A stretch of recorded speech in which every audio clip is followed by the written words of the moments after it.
Hi, boys and girls. It's nice to be with you again today. Today I'm going to read you a story called Pete the Cat, Pete's Big Lunch. And I don't know about you, but I just had lunch a little bit ago, and mine wasn't that big, especially when you see how big Pete's is. And I love Pete because he always has a great expression on his face. Look at that. And if you have Pete the Cat books, you might want to be looking at them this week, because after I read several Pete the Cat books, we're going to do a directed draw of Pete the Cat. And I think you'll like him. Like we did our bunny the other day. If you did the bunny writing with me, or whatever writing you chose to do, I wrote about a bunny. We'll do a writing and a drawing of Pete the Cat. So that'll be fun. But we're going to do a few stories about Pete first. So the beginning of Pete the Cat's story starts with a title page, just like always. It looks very similar to the cover. It's a title page, and it says, Pete the Cat, Pete's Big Lunch. If you notice, Pete has a watch on his arm. So I'm wondering if that's why he knows it's almost lunchtime. Maybe. Lunch, he says. Here comes Pete. Sure enough, he looks at his watch. It's lunchtime, and Pete is ready to eat. If you hear barking in the background, that's my dog. She must hear something outside. What should Pete eat? Remember when we see little bubbles like that with a picture? Sometimes it shows what we're thinking about. Pete is thinking about a sandwich would be nice. Look at his sandwich. That looks pretty like a normal lunch, right? A lot of people have sandwiches for lunch. Yes, Pete wants a sandwich. So he opens the refrigerator and looks inside. I wonder what he's going to choose. Let's see. Pete has some good ideas for a lunch. He takes out a loaf of bread and he finds a yummy fish. That's appropriate, right? Because we know cats like to eat fish. He adds tomato and mayo, which is also common for sandwiches. But look at the way he's making his sandwich. He left all the bread in the bag, and then he laid the fish, the mayo, and the tomato on top of the bread. Is that silly or what? Pete looks at his sandwich. It is still too small. Something is missing. Pete knows what it needs. His sandwich needs an apple. Pete loves apples. So on top of the fish, the bread, the fish, the tomato, the apple. He's stacking it up so high. Is that the way you make sandwiches at your house? Me neither. His sandwich needs crackers. Crackers are crunchy. Pete loves crunchy crackers. So look at him. He's pouring the crackers on top of everything else. Some of them land where? On the table. That's funny. He made a little mess, didn't he? Pete looks at his sandwich again. Look at his little arms. He's crossing his arms. It's still too small. Still too small. What else could he possibly want on his sandwich? Pete is very hungry. So look at all the things he adds. He adds a pickle. He adds cheese. He adds an egg. He adds 2 hot dogs.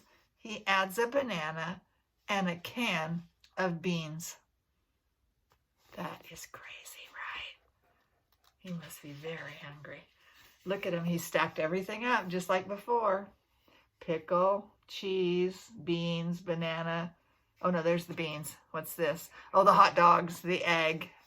See them all in there? So silly.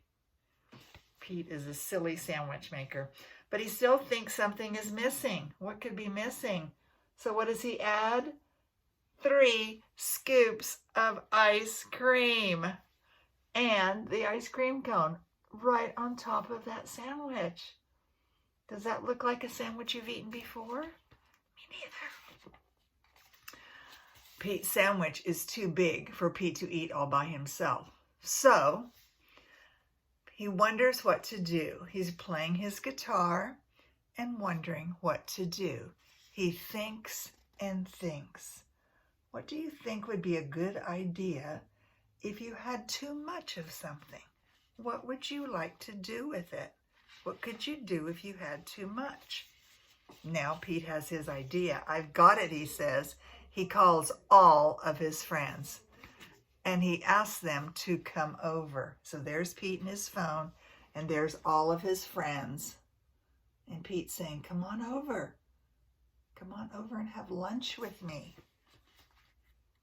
So what did Pete decide to do? Everyone goes to Pete's house, and they are all very hungry. Look at his friends. His friends are all cats too, right? Yeah, I think so. So funny. And look, you can see the sandwich in the window.